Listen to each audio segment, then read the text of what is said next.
Hey everyone, it's Dave Asprey with Bulletproof Executive Radio. Today's cool fact of the day is the New England Journal of Medicine published the single largest study ever done on the health impact of coffee. 5 different scientists followed more than 402,000 actually, coffee drinkers for 13 years, and they found that coffee consumption decreased the risk of dying. So simply put, a coffee a day keeps the doctor away. Screw the apples. Today's guest is a really interesting guy. His name is Marc David.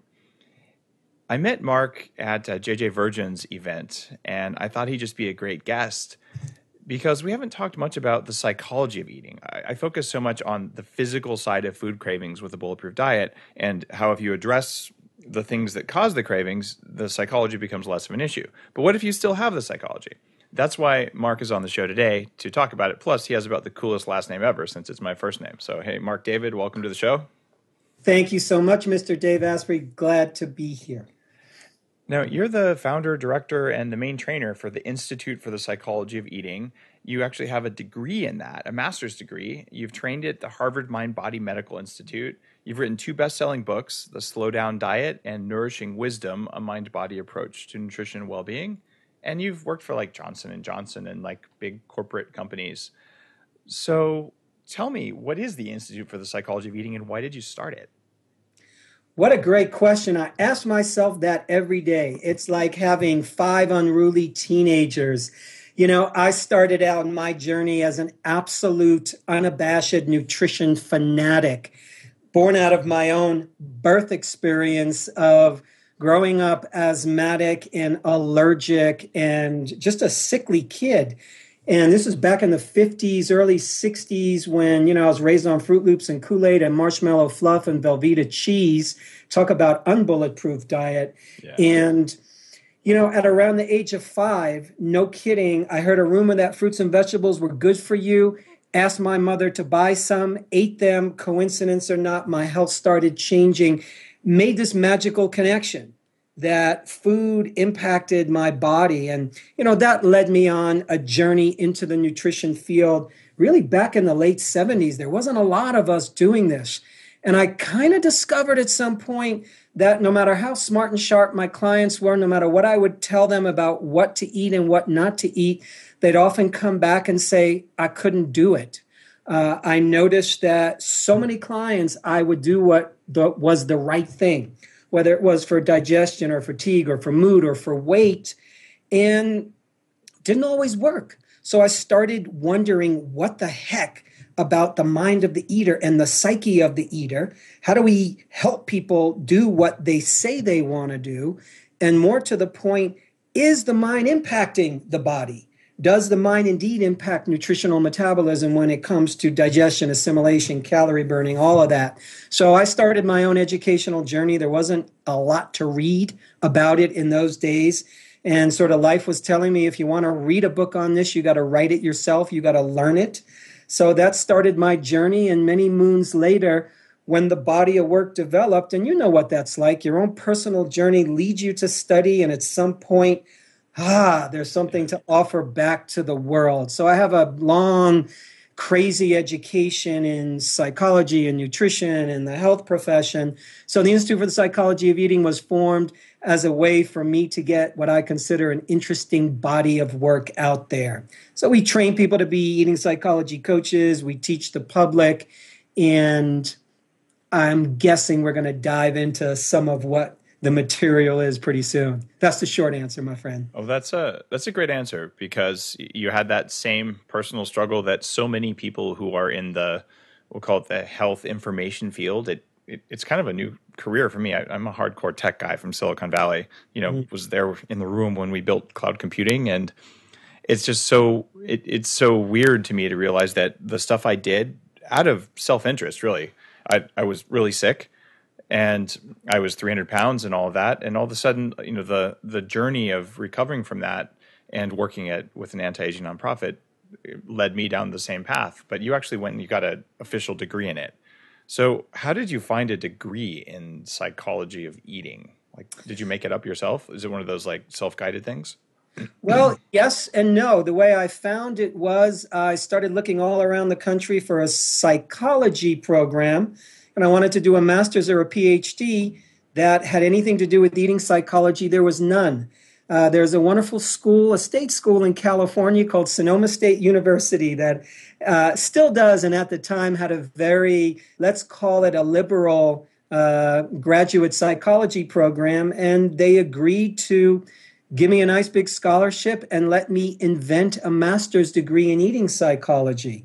So that's what I did. I put an ad in the newspaper once I got there and said, graduate student creating eating psychology support group, all are welcome.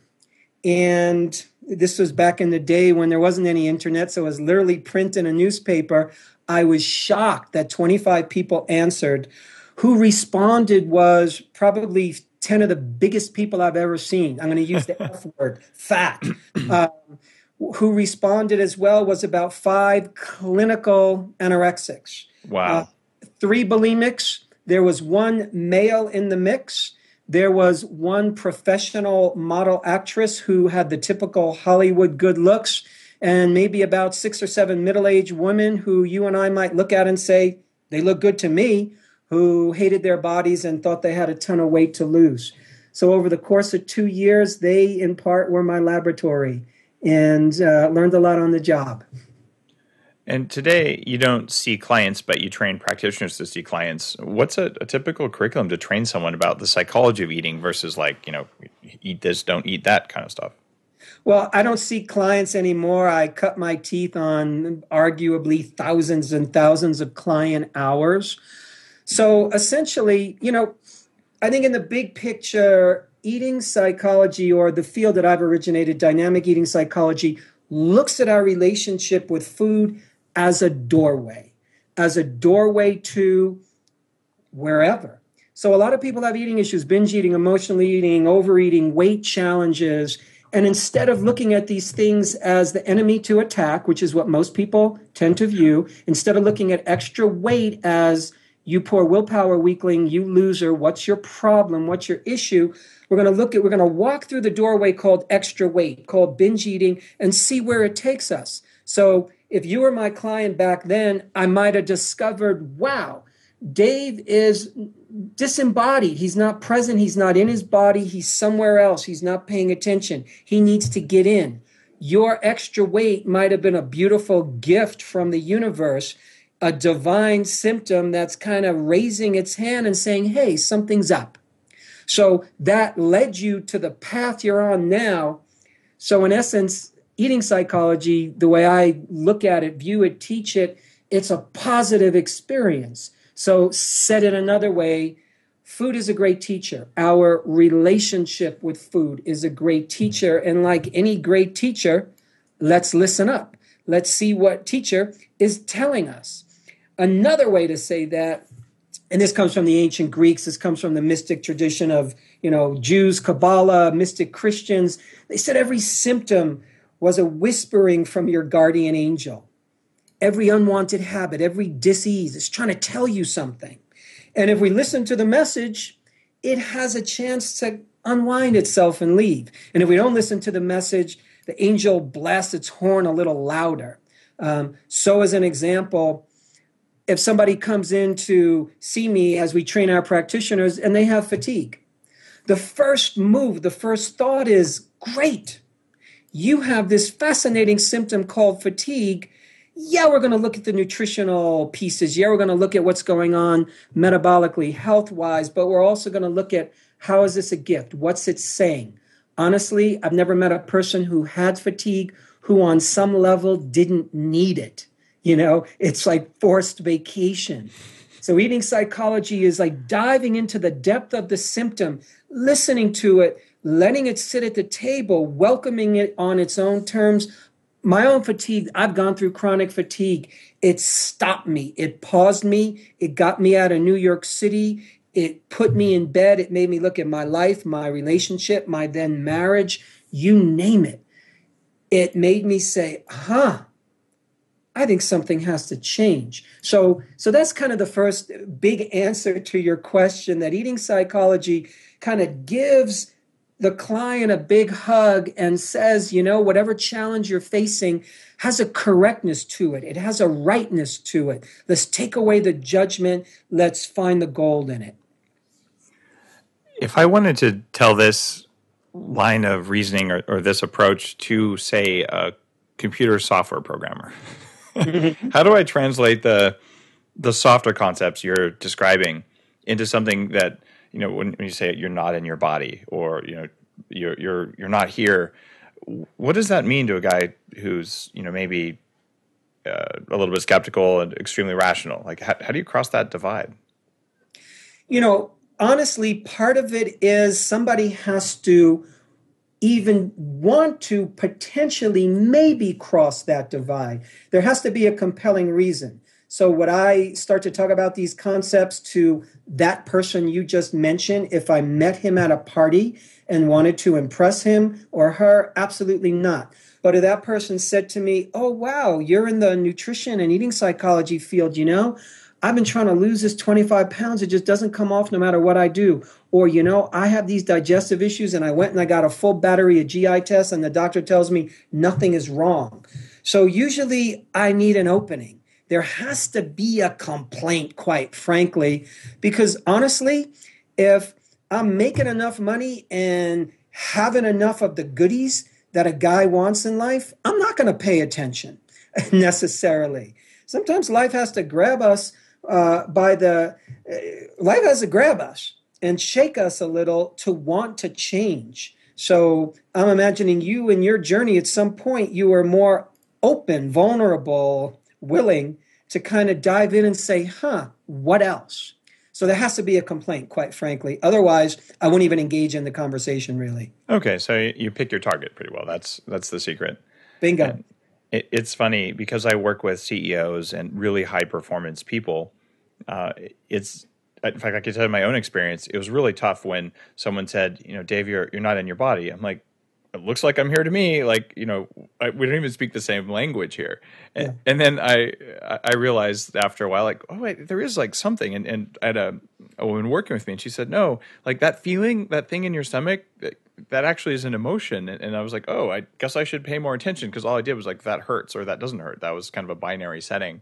And it turned out there was, more awareness I could cultivate. And that led me to understand a lot of things about how the world around us interacts with us. So I just find it really difficult personally, if I'm working with, a type A high performance person, to talk to them about, body awareness and having value as a signal of data coming into the body. So your approach is find the people who are interested because they're real easy to get. And that's a great approach. Okay. Great hack. You also do something very backwards than the way I've approached a lot of this. As you say, personal power equals metabolic power. And you're basically saying when you reach your potential from a psychological perspective, your body will reach its full potential. Am I reading that right? What I'm saying is, yeah, you're pretty much reading it right. What I'm saying is that the more we become the guy or the gal that we're kind of genetically and cosmically and personally meant to be, the more you and I reach our potential in terms of who we are, how we operate in the world, our intellect, our heart, our soul, whatever you want to call it, the better the probability that the body can start to move in the direction that it wants to be. I'm heavily influenced by a number of different fields of psychology, including yoga psychology, that comes down from, the tradition of Ayurveda or the Hindus. And they had a beautiful line thousands of years ago from the Upanishads. They said that the mind is rarefied body and the body is solidified mind. Their fancy way of saying, yo, dude, we exist on a continuum, for goodness sakes. You can't separate it out. So what I started noticing in my own personal journey was the more I cleaned up my life, the more I became more truthful, more honest, more authentic, the more I stopped lying, the more I stopped being a bullshitter, the more I started getting into living life in a more honorable way, the more I started trimming out relationships in my life that were pulling me down, I noticed I was getting healthier. And then the more I started meditating, I noticed I was getting healthier. And the more I started, doing right livelihood, because there were points in my life I was making money. I wasn't so proud of, the companies I was working for or consulting with, but they paid me well. The more I got in alignment with who I really am, gosh, my energy started going through the roof, and I started noticing, there's something to that, and that same principle we can hear in traditions such as alchemy. The alchemist said, hey, you can take the lead of who you are, and as you become more rarefied, more purified, as you get on your path and your journey, something happens in the body. One of the transpersonal psychologists, one of the founders of the field that I've worked with, has said that many times they'd find people who couldn't dump mercury. People with mercury toxicity who are going through a medical program to detox, they'd get stuck, and then they'd do a bunch of psychology sessions, and then all of a sudden they could release a lot more of the mercury, that there is a link between the mind and body. And it is a two-way street. And in my approach, I found that doing the personal power work is so incredibly difficult when you have brain fog, when your metabolism is broken, that you're unlikely to achieve what your brain and your emotions and your spirit are capable of. So I focused on shoring up and upgrading the metabolic side to get the personal side, but you've flipped it around and said do the personal side first, and then you'll get the metabolic side at the same time. I'm saying both and all at the same time, maybe that first, maybe this first. Got it. I'm saying it's a piece of that, multidimensional puzzle. And I want to say, to my mind, like in my languaging, when you said to yourself, hey, I'm going to do this metabolic piece first because how could I do personal growth? My brain is all fogged up. To me, that is personal growth. Yeah. So you and I, all of a sudden, so for me, when I'm 5 years old and I said, wait a second, I want to try something. I want to change my nutrition. That was a personal growth moment. Saying to the universe, saying to yourself, I am going to shore up my metabolism, shore up my diet, as opposed to just kind of eat whatever's been thrown at me. That's consciousness. That's saying, hey, there's an exchange going on here between me and the environment. To me, that's just one step in consciousness, and it just keeps on getting more interesting from there, potentially. It's true. Even if you eat well, and you get your metabolism working, if you spend all of your time online, taking down people and trolling, you're not going to be a happy guy. It's like that. You need to live with integrity and eat with integrity, and that seems to lead to that personal power that we're both talking about. Yeah. Well, let's shift gears a bit and talk about food addiction. What's the deal with food addiction? I mean, there's physical side and there's an emotional side. Do you address both? What's your thinking on that? Yes, I think it's all kind of one and the same, the physical, the emotional. Yeah, we can tease it out and break it down. I want to share with you what I think is a simple, powerful couple of points here that will help anybody navigate through the interesting terrain now called food addiction, because it's become a pretty popular topic.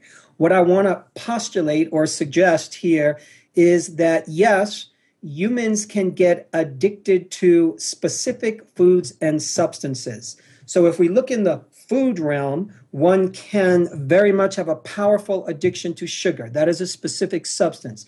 One can have a powerful addiction to alcohol. We've known that for a while. Food technologists, I've worked with food technologists for decades now. They are some of the most interesting and smartest people I have ever met. So in food technology, they have figured out all kinds of ways, and have been doing this for decades, by the way, to create a sense of how do you mix salt, crunch, fat, taste. Now, crunch also inside the ears, perceived decibel levels of crunch will release a certain amount of pleasure. So they find the bliss point, they find the hook point, so that indeed you can get addicted in the moment when you're eating a potato chip or a certain kind of corn chips or certain other foods. So yes, we can get addicted to certain substances. However, what happens is, now here's the psychology part, people hear the word addiction, and addiction is a loaded term. Addiction comes with this big bunch of suitcases, depending on how you've been raised, what you've heard. Addiction often means I'm a weakling, I'm powerless, there's something wrong with me. You cannot be addicted to food in the larger picture. Why? That's like saying I'm addicted to oxygen. It's like saying I'm addicted to blood flow. It's like saying I'm addicted to blinking my eyes. It's a natural function of the body. You and I need food. I can be addicted to cocaine. Do I need cocaine? No. Can I eliminate it? Sure. You cannot eliminate food from the diet. So you cannot be a food addict. People will use that moniker, that label, to support what they believe is, oh, there's something special that's wrong with me because I have challenges around food. And they want to pathologize it rather than look at their relationship with food, which indeed is challenging and painful and has suffering. They want to look at that relationship with food as the enemy rather than, wow, here's a challenge. We're going to walk through the door. We're going to see how it's a great teacher. We're going to see how your relationship with food isn't really about food. It could be pointing to your marriage. It could be pointing to your work. It could be pointing to your issues with your parents. It could be pointing to past history of sexual abuse or physical abuse. A million different things, different for everybody. That's my quick take on food addiction. Why does it work that way? Why would sexual abuse change your relationship to food? Like, what's the rationale behind that? Big time. So there's a number of different reasons. And by the way, the research is very clear. It's not disputed in terms of many people who have a past history of sexual abuse will have weight gain, will have inability to lose weight, will have digestive issues, will have eating issues, disordered eating, eating disorders, whatever you want to call it. So check it out. So here you are, you might be a young person and something happens and you are sexually violated. To the mind has a hard time, especially the young mind, grasping that, digesting it, managing it, and making sense out of it. So oftentimes when the mind can't solve an issue, we revert to instinct. We revert to survival instinct. So you and I are brilliantly locked and loaded with the physiologic stress response, the fight or flight response, which is designed to help you fight or flee from an attacker. Now, here's what's fascinating. There's a version of the stress response called the survival response. In survival situations, such as famine, no food available, and such as situations where all of a sudden you're thrust into an environment where you are threatened, the body does some interesting things. To the human mind and to the animal mind, the bigger you are, the less of a target you are, and the more, technically speaking, you are the toughest monkey on the block. So the survival brain, not the conscious one, the survival brain certainly knows the bigger I am, the stronger I can be. And for the feminine mind, the bigger you are, I'm going to use the F word again, the fatter you are, the less of a sexual target you are. So unconsciously, the body's going to hang on to weight. Yes, it might be I start to eat a lot because eating also has a way to regulate our emotions. So if I have a trauma, if I have a stressor, I want to relax myself, I can go to alcohol, I can go to TV, I can go to gambling. The best emotional regulator you can turn to, arguably, is food. It's free, just about, it's easy. You can get it anywhere if you have a little money in your pocket. So it regulates our emotions. So I had this terrible thing happen to me, don't know how to process it, post-traumatic stress, eat, relaxes me. And makes my body bigger, therefore I am now protected. At the same time, let me just say one more thing. Somebody can have an eating disorder. They could become a binge eater for decades. What that binge eating or that overeating is, it's a placeholder.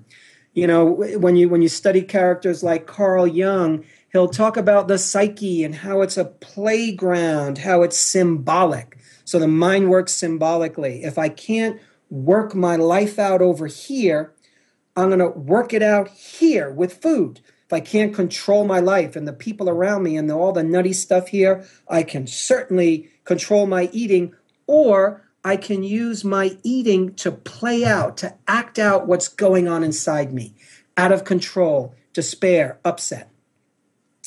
So does any of that make sense for you? That does make sense. And it's strange because it's not intuitively obvious to someone who hasn't seen the studies or looked at psychology that there's such a strong connection between what your body does when a trauma happens. And it doesn't have to be a sexual trauma. It can be emotional abuse, shaming, whatever. There's all kinds of stuff that leads to that. There's a difference though between men and women. So the incidence, say, of anorexia in women versus men, it's way more of, quote, a girl problem. Not to say it's less of a problem or not, but why is it more common in women than men? I think that's a beautiful question, and I have a lot of answers for that, but I'm going to keep it brief. I think in part, you can go back to the Old Testament. You can go back to our primal creation myth. It's kind of interesting because a lot of psychologists and historians and great thinkers will tell you can understand a culture better when you look at their creation myth, the creation myth of Western civilization. Whether you believe it or not, one of the first stories you ever heard was about Adam and Eve. It's the first food rule. Don't eat the apple. Who breaks the food rule first? The woman tempts the man. Interesting how from the beginning, our primal creation myth is about a forbidden food. It's about eating it. There is a special connection, whether we like to admit it or not, between women and food.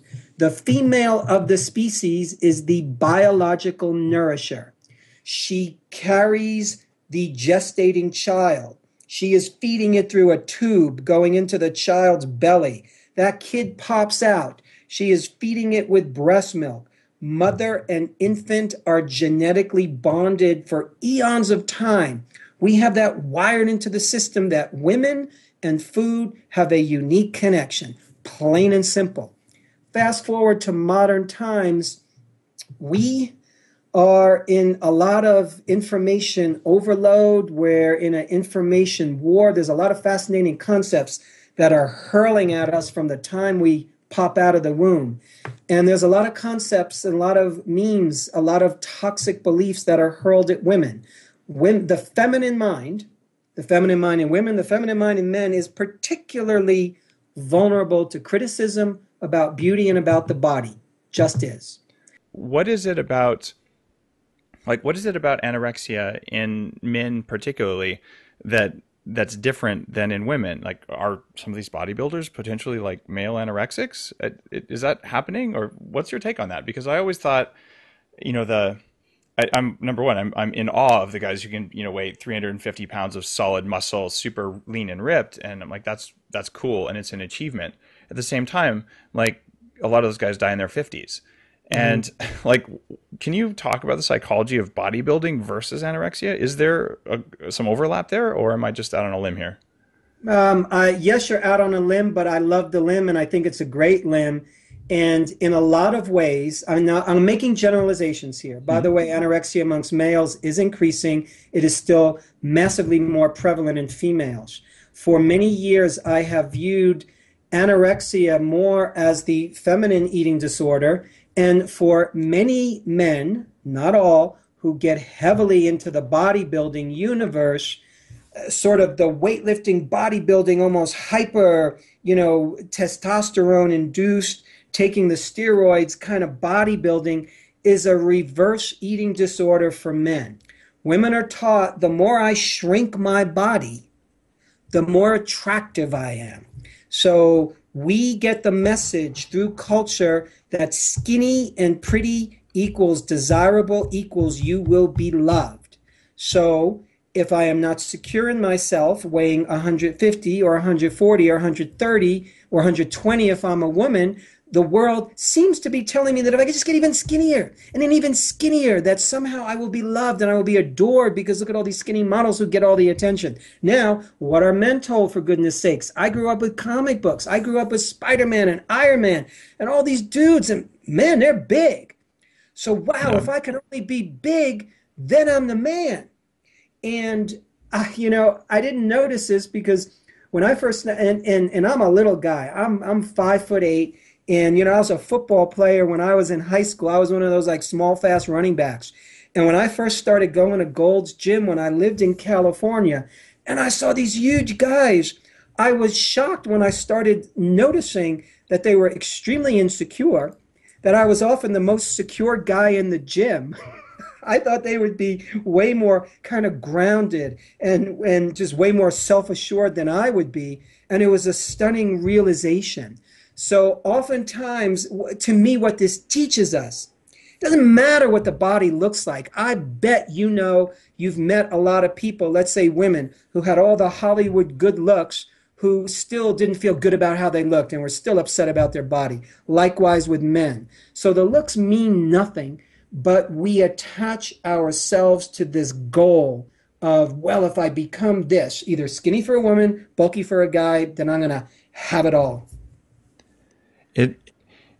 There's some merit to that. And I've noticed differences, say, between a strength coach or someone who's going after strength versus someone who's going after bulk and looks. And it's different. They're just different personality types attracted to those things. And I'm not sitting here to judge any one of them as being superior or better or worse than others. I look at it from a longevity, like an anti-aging perspective. I'm like, what's the practice that's going to work for me? And the one that I can recommend to people as being, science-based and leading towards feeling good the vast majority of the time, having lots of energy, having your brain turned on and all that stuff. And I find that I gravitate towards the strength side, having explosive power when you need it versus the bulk side.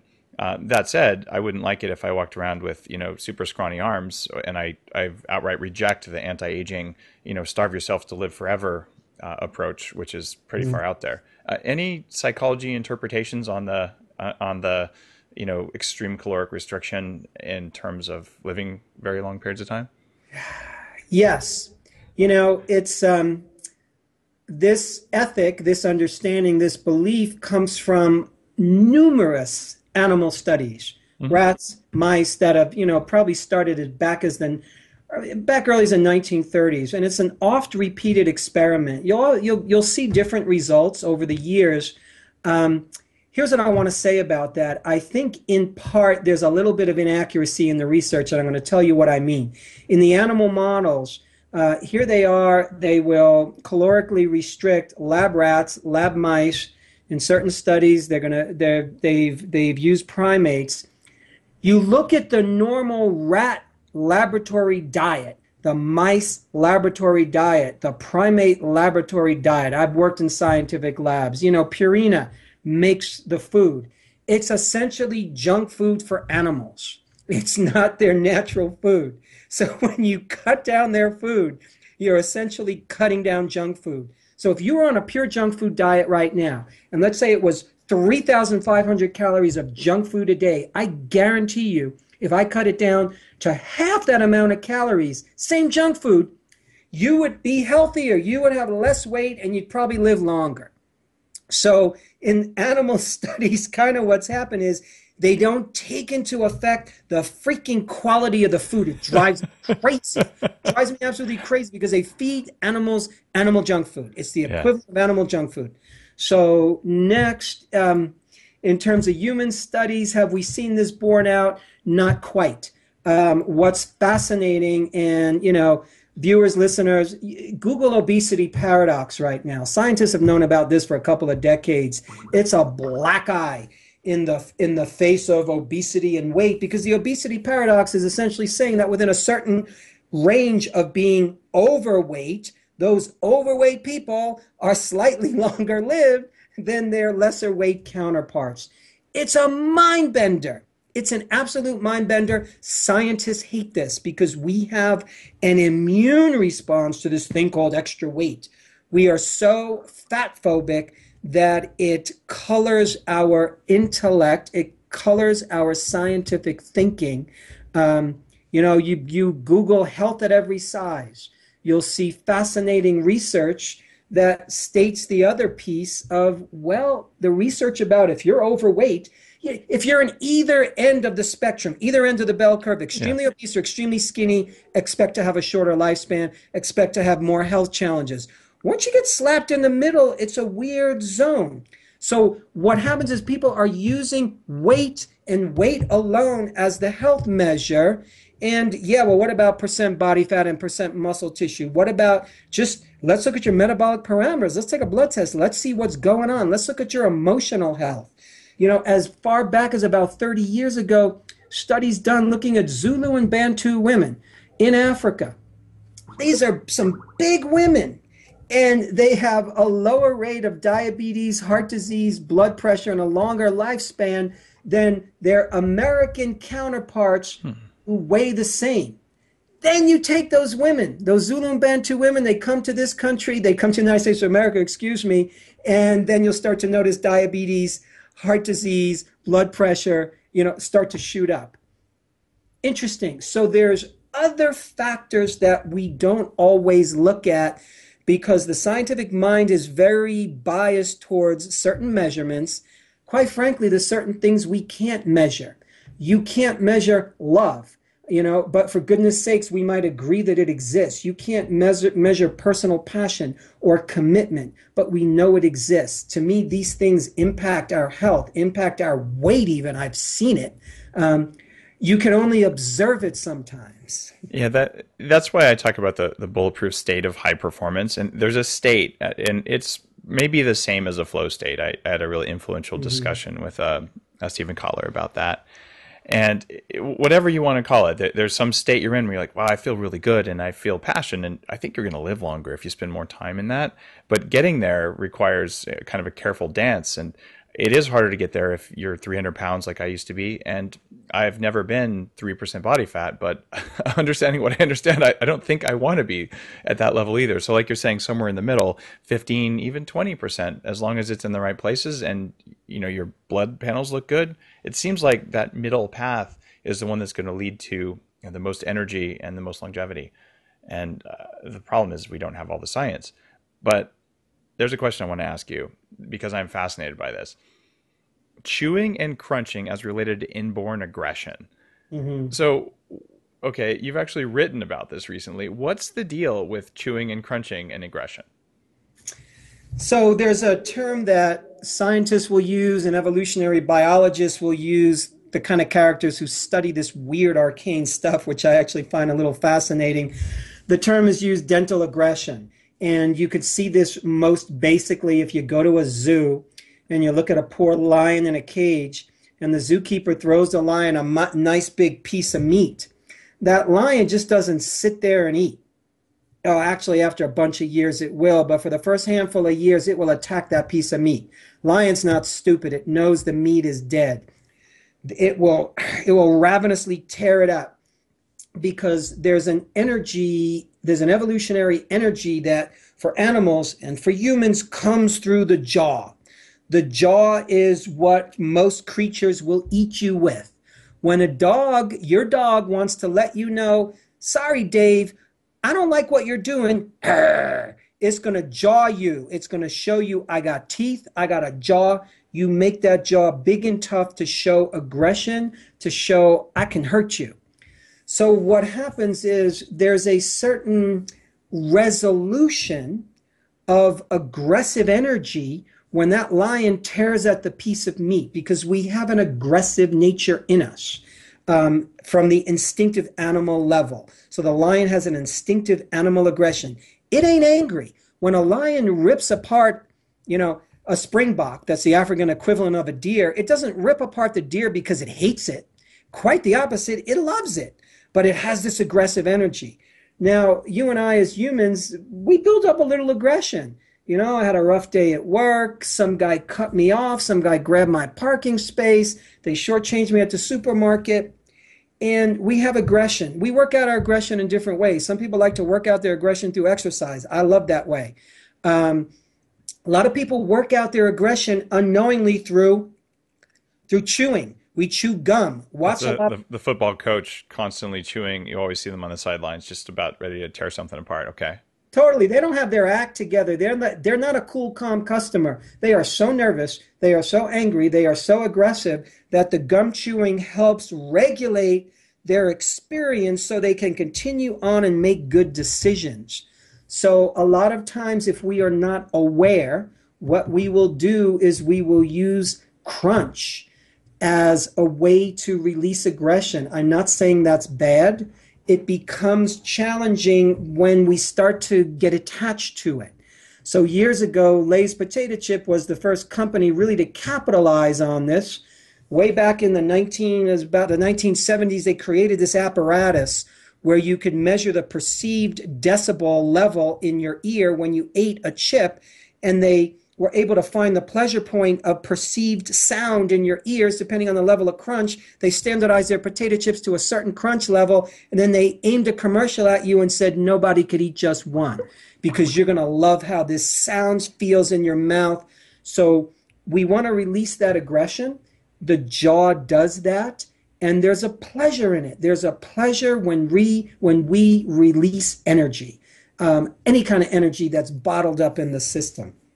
That's the kind of short answer here. So for biohackers interested in cognitive performance or meditation or somewhere in there, more crunch or less crunch? Like how do I use crunch to hack my awareness? Like should I be crunching my bulletproof coffee somehow? Chocolate covered coffee beans? I don't know. I'm going to say no. I'm going to say watch your relationship to crunch. Okay. Some people are just all about the chips. They're all about the crunchy foods. And if somebody is attached and they're getting kind of really into the junk food, carbohydrate snacks, I'm going to say part of it is the crunch. So a way to hack into that is, how can I get crunch in another way? You know, my favorite thing, because I was brought up on junk food, so there's almost this memory inside me. I just want to eat chips, which don't work for me. So if I do carrots, and that sounds so, so like nutritionally predictable, but the carrots give me that sense of crunch. And I don't really love carrots that much, but I love that sense of, man, I am crunching this, I'm getting what I want, and I happen to be getting a real good food in my body that has a lot of fiber that's going to clean me out. So it's about watching your relationship to it, not that you're crunch deficient. I find a lot of people are crunch excessive, and it comes in the form of being hooked on crunchy junk foods. That's when you want to hack in and say, how else can I manage that? Even gum chewing would be better because it's giving your jaw that experience of what it needs. It's interesting that the only nerve that goes into the brain itself is the fifth cranial nerve, which comes right off the back molars. Mm-hmm. And I should say the only nerve that the brain has that gives it awareness of itself. So all the other nerves that go into the brain are looking outside, but the only data that's basically about what's happening in the brain is that one weird nerve that goes to the molars. And I've actually done work on my own molars to change the height, to change the angle of my jaw, because the way my jaw was putting my body in a sympathetic nervous system, sympathetic overdrive in my nervous system all the time. So the way I was chewing was actually causing biological stress, and I couldn't turn it off if I was going to eat anything besides like a Slurpee. So I was shocked at the change in my mental cognition and my overall well-being, even my posture, just by moving my lower jaw forward. And I believe there may be some connection between the crunch and the fifth cranial nerve, but maybe someday science is going to tell us more about that. Well, there are so many people, and now there are more and more dentists diagnosing, TMJ, where we lock the jaw gets locked, the jaw gets tight. There's a lot of reasons why that can happen. Some are dental reasons. A lot of it is lousy dental practices year after year after year. A lot of it is emotion that gets locked in the jaw. Think of people that you've known or you see or who like kind of have like a jaw that looks like it's about to bite you.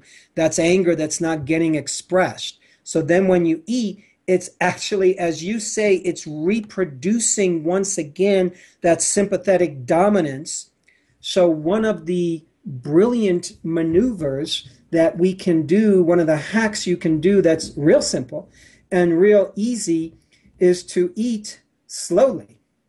The act of eating, so let's do it in reverse. The act of eating fast by itself is considered a stressor by the brain. You could be the most happiest, relaxed guy in the world. You just got a big fat paycheck. Everything is great. And if I say, here, Dave, here's this nice meal, your favorite meal, eat it in less than 5 minutes. You will do it. And in that 5 minutes, your body will go into some degree of stress-induced digestive shutdown. You will have less blood flow to your gut. You will have less enzymatic output in your gut.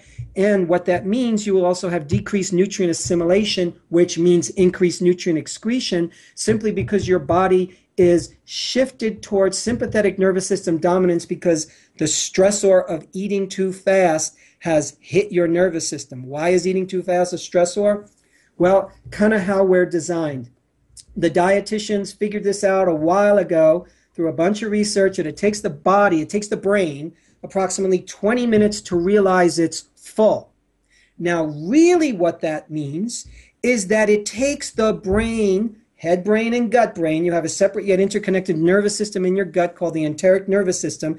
It takes these two talking heads, so to speak, about 20 minutes to scan the meal, to understand the nutritional profile of what you've just ingested. How much essential fats does this guy have in his system right now? Do I have enough amino acids? Do I have enough micronutrition, macronutrition? What the heck is going on? Do I need more liquid? Do I have enough bulk? Is there enough fiber in here? So that's a complex process. It takes time. Now, the brain is saying, whoa, stressor if you try to do that fast. Digestive system will literally shut down, and that's why people complain, oh my God, I'm an overeater, I can't stop eating. Well, you don't have a willpower problem if you overeat. You just aren't driving your vehicle properly. The manual says, your DNA says, you need to eat slowly so your brain has time to scan, because when your brain says, done, you got what you need, appetite regulation kicks in and says complete. You don't need willpower. It's a natural mechanism that takes over. So all I'm trying to say is we need to be in parasympathetic nervous system dominance, because the way here's brain wiring. This is the easiest hack around nutrition and digestion. And if viewers get nothing else from this conversation, take away this. The way the brain is set up, yin and yang, two halves, sympathetic, parasympathetic. Sympathetic nervous system is in its extreme, it's fight or flight stress response. In the extreme stress response, when you are truly running for your life, digestive system totally shuts down. Why? Because when that lion is chasing you, you don't need to be digesting your Fruit Loops. All your metabolic energy wants to go into survival. Now, when you shift into parasympathetic nervous system dominance, that's the state of relaxation response, but it's a switch that flips. When parasympathetic nervous system is activated, full, healthy digestion, assimilation, and check it out, day in, day out calorie burning capacity is activated. Yes, you and I burn calories more vigorously in the hour or maybe two that you exercise, but you burn the bulk of your calories in the other 22 hours a day. Now, one of the Bulletproof team met you at an event recently, and you talked about the slow down method of eating. And she started doing it and said, in fact, the reason you ended up on the podcast is she said that just that one simple adjustment made her more aware and helped her track how she was eating, what she was eating, and kind of change her relationship to food. So that's kind of cool. One conversation, probably not as long as this podcast, shifted her behavior to just sort of pay more attention. And I think, people are in a hurry. People want to perform well. They want to get it done. But there is something to be said for sitting down and having a real meal. And I'm glad that you're bringing that up as a psychological behavior and a nervous system behavior, and something that people looking to upgrade themselves, biohackers, can use as part of what they do, to not just eat the right ratios of nutrients and whatever else, but to eat them from a place of parasympathetic dominance. Is there a value that you've seen to putting yourself in a state of high heart rate variability, praying, meditating, or something else right before you eat? 1,000% yes. So let's look at it this way. If we want to just keep it in the realm of simple science, or if we want to refer to simple, beautiful science, again, we're understanding relaxation versus stress response, sympathetic versus parasympathetic nervous system dominance. A prayer before meals, whether you believe in a higher power or not, will generally put you more into a relaxation response. Meditation essentially is designed to put us into relaxation response. Deep breathing, 5 to 10 long, slow, deep breaths. You could be the most stressed guy right now. In less than a minute, if you do some simple deep breathing, you can shift your body from sympathetic to parasympathetic dominance in less than a minute. It's kind of profound. So 5 to 10 long, slow, deep breaths. It doesn't even have to be super deep. It could be moderate. If you're at a business lunch and you're with a bunch of people who, deep breathing would be socially unacceptable. If you're just sitting there kind of looking at everybody and deep breathing, they think you're listening. You're just changing your brain state, which is changing your body state, which is changing your digestive and assimilative and calorie burning capacity. By the way, also, as you slow down and get into parasympathetic dominance, when you eat, you're in the natural state of appetite regulation. And what people begin to find is, oh, I'm here, I'm present, because when we are eating in sympathetic nervous system dominance, part of what's happening, let's go into another biohack here, which I think is really important, slightly more advanced. So the main stress hormone is cortisol. Cortisol does a ton of cool things, and it's not bad stuff. Cortisol is circulating in our body right now. It's keeping us alert. It's keeping us on target. I supplement extra cortisol when necessary. So it's not a bad hormone. Just too much at the wrong time is bad. Bingo. So excess cortisol has an interesting feature. It will skew time perception. So right now, if you're the most relaxed guy in the world and I give you a hypodermic needle filled with cortisol within less than a minute, you're going to be going, man, when is this podcast going to be over? What's going on? Why is this taking so long? I got stuff to do. Why does cortisol do that? Because when you're running from the lion, time is running out. Nature wants you to know, hey, dude, you don't have time to write the next great novel. You don't have time to daydream about your wife or your girlfriend. You need to get moving here. Time is running out. So whenever there's cortisol circulating in the brain, we become really fast. And when you become fast, you become more instinctive, but you don't notice the nuances. And when it comes to, this is what you do. To me, your work is all about nuances. You're saying, hey, taste this coffee, experience this product. This is different. Now, I can't believe you until I try the supplement, try the product, and go, I noticed something. If I'm moving too fast, if I'm watching TV, if I'm multitasking, and I take one of your products, or if I drink Bulletproof coffee, I'm not going to know the difference. That's very true. Most people are in that time-skewed, excessive cortisol driving me into doing the next thing, and we're not in awareness. Awareness happens in meditation, but more to the point, awareness happens when we're present and we're here and we're in more parasympathetic dominance. You know what's kind of funny?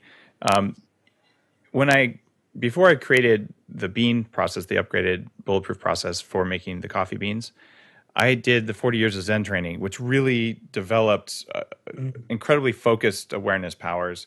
And I kind of caught myself noticing the difference in the different types of coffee. And eventually I went out and I created the Bulletproof process. But then I'm really worried about the power of placebo, because maybe I just tell people you feel better and then they do. So I haven't even published this yet, but I have a study where we had people try other coffee versus the coffee with my process. And instead of relying on the inner powers of awareness, where our conscious brain might tell us what we wanted to hear, we looked at objective psychological measures of executive and cognitive function. And what do you know? There is a difference, a very measurable and quantifiable difference between the coffee processing I'm doing and a typical store-bought coffee. Mm-hmm. And so the problem that we all run into when we're biohacking, and just people who are thinking smart, rational, scientific people, is that how do I know that I can trust that inner voice? Do you have a kind of some final words of advice for people about, okay, I think I sense something. How do I know that I sense it and I didn't just tell myself that I sensed it? Mm-hmm. It's a beautiful question. And I think if we look at, again, let's go back to the yogis, let's go back to the Buddhists, let's go back to the Taoists. In part, they saw the mind as a tool. The mind is a tool. If you don't know how to use the tool, it's going to be like a jackhammer that's just going crazy, and it runs itself and it says all kind of dumb stuff and it tortures us and it goes in any direction it wants and it gets distracted. So we train the mind. You train the mind by learning language, by learning math. You train the mind by meditating. There's a million ways to train the mind. So it becomes leashed. So we yoke it so we can be in more charge of it rather than it be in charge of us. So when you ask me the question, well, how do I know if what I'm sensing is true? You are training the body. And part of it is trial and error. So, so I'm going to pull out from your story. So here you are in a foreign country and you drink, the tea with the yak milk and you go, whoa, something's different here. Right. And so your company therefore started as a sensation in your body. Fair point. Trusted. Yeah. You didn't go, oh, let me do a scientific study to find out if Tibetans actually have more energy and more clarity. No, it starts as an observation. And we as humans, for some weird ass reason, and we can talk all day why, we've lost trust in our intuitive function.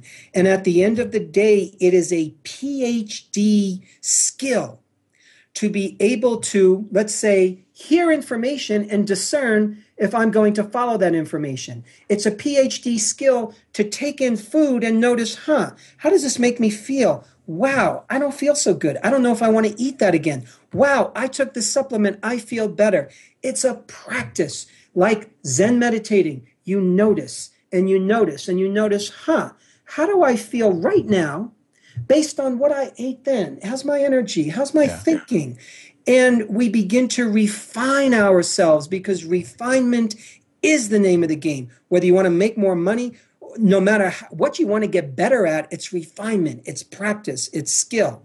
So that would be my answer. Endeavor, be curious, and be a scientist of a faculty that is essentially, by definition, nonlinear, non-scientific, but that doesn't mean it's not as potent as any principle in physics or chemistry and biology. Just because you can measure it doesn't mean it doesn't exist. That is, I'd say those are wise words.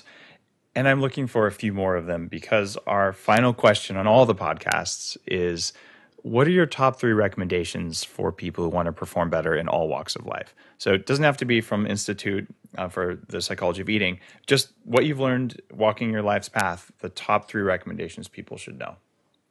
Thank you. What a beautiful question. And I wish I can give 20 of them, but if I narrow it down to 3, probably the first one would be authenticity/truth, is just being the truth of who we are.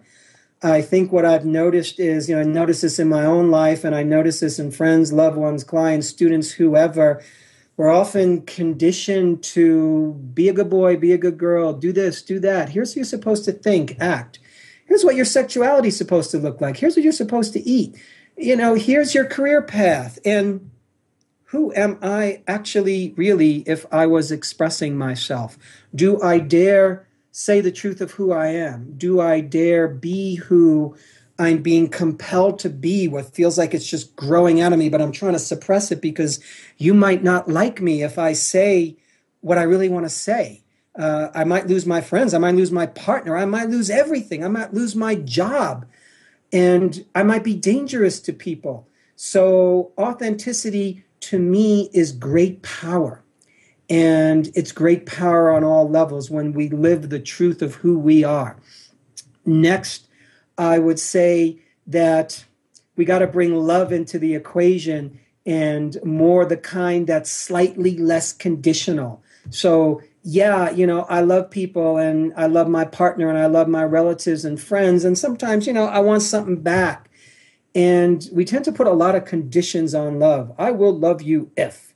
I will love myself as soon as I lose weight, make more money, whatever it is. The mind is brilliant, but there's so much research that for me should be headline news about how the heart is its own brain, it's its own thinking organ. There is literally brain tissue, its own nervous system tissue within the heart. Did you know that there is as much neural traffic going from heart to brain as there is brain to heart? We think this is central command. I think it's a 4-to-1 ratio, if I remember right, from the heart to the brain. Oh, That's really? Heart Math Institute data, yeah. I like that. That's a new statistic for me. I love it. In this country, when, in America, if we go, I think, we go, I think. You go to Japan, when they go, I think, they point to their belly, for God's sakes. They point to their center, their tanden. It's all that sushi, right? Yeah. And, and then there's the thought of the heart. The heart thinks too. So for me, the next piece of that is love. And I guess the last one for me is to be inquisitive if you're not already about a higher guidance system. I think we're conditioned to believe that, this brain operates because I make this brain better and I squeeze out more things from the brain, or I could take things like good food and good supplements to make my brain better. And some say that the brain is also a receiving station. So it's pulling information. And where might it be pulling information from? Is there a guidance system? Are we being guided? Is there a North Star to orient ourselves to? So I'm 55, and the older I get, the more I feel that there's a, physicists will call it a chaotic attractor. We're being pulled by something out there. So I think there's something happening. There's a greater intelligence in the universe that has its own hidden architecture, that has its own kind of rules. And I think it's interesting to explore that greater intelligence, because if we're intelligent, then there might be greater intelligence, because intelligence exists. So I think it's a profound and interesting exploration. I hope I answered your question. Oh, you absolutely did. And thank you. Where can people learn more if they want to become a practitioner for the Institute for the Psychology of Eating? What's the URL? How can they learn about you? Thanks for asking, my friend. We are psychologyofeating.com, all one word, Psychology of Eating. If you could spell psychology right the first time, give yourself a gold star. You come to our website, we have a great audio gift. You just sign up and you get into our email system. And it's probably a good hour and a half of me talking more eating psychology principles. And also I talk a lot about another field I developed called mind-body nutrition, literally how the mind influences the body. We've talked a little bit about it here. We have an eating psychology coach certification training for professionals. It's a distance learning program, pretty beefy, 250 hours. It's an 8-month training you could do from anywhere in the world. We have online programs for the public, Transforming Relationship with Food, brilliant program, very, very life-changing for a lot of people. Tons of free resources. For those who just want the freebies, get the information, go on the blogs. We got lots of videos. It's the information flows these days. So we have a lot on the website for those who just want to tap in more. That's the way to go, psychologyofeating.com. Thanks, Marc David, for being a guest on Bulletproof Executive Radio today. If you enjoyed today's show, please do us the favor of going on to iTunes and telling the world that you like it. And while you're at it, if you go over to Upgraded Self and you click order on a bag of coffee or something like that, that is what funds this show and funds a lot of the other work that I do to get good information out there. Thank you for your time, and we'll see you on the next show. Hi, David. Thanks so much. Gosh, I'm so excited to share with you anything and everything you want to know about skin, healthy skin, and any kind of ways to enhance that aging process. Because I'm right there with you, Dave. I'm 52 this year, and so I'm like constantly looking at what can we do to make it healthier. Without counting calories or using exercise, I lost 100 pounds and I've kept it off for 10 years. I raised my IQ by more than 20 points. I lowered my biological age, and I learned how to thrive on a lot less sleep.